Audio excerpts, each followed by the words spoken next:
Hello, my name is Connie Liu. I'm an undergraduate at MIT, and today we're going to be talking about the innate behavior of animals. So animals actually have a lot of behaviors that are just hardwired into them.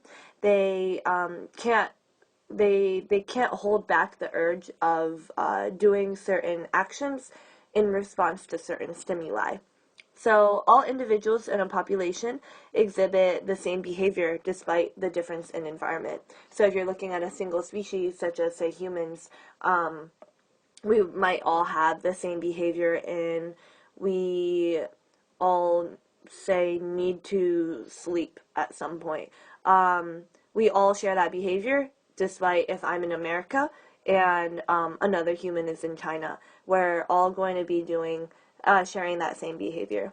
So we're going to look at a few different types of innate behaviors of animals. The first one being fixed action patterns. So what these are they're just hardwired behaviors that that species or organisms have to carry out to completion. So one of these examples would be mating dances. So once a certain organism starts to do the mating dance, they don't just stop right in the middle. It's a fixed action pattern, so they have to go through with that action. Another example is one that was also explained in the evolution of animal behavior with stickleback fish. They have to attack other stickleback fish who also have red bellies. So that's another example of a fixed action pattern. The next one is going to be taxis. Sounds like the type of car, but it's actually a different type of innate behavior. It's the movement of an organism in response to stimuli of light or food. So one example of that is phototaxis. This is what plants do. If you only keep a source of light to, say, the left of a plant, that plant will, as it grows, slowly turn towards that light. So it'll have a curve in its stem because it's moving towards that light, and that's an innate behavior. It moves that plant in towards the stimulus of light. And the last one we'll be talking about is pheromones signaling. You've probably heard of pheromones before.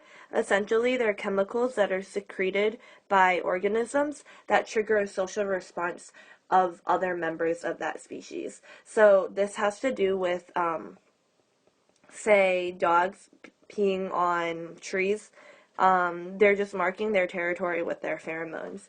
Another really cool example is people also automatically excrete pheromones, and then if you fall in love with someone, it often is the case that you are also really attracted to their smell because pheromones have a huge influence in what someone smells like. So that's why people are always like, oh, that guy smells really nice, because smell is actually a really important factor in attraction, and a lot of that is stemmed from our evolutionary roots because if you see animals, a lot of their mating has to do with pheromones and attraction through that. So that's something that humans share as well.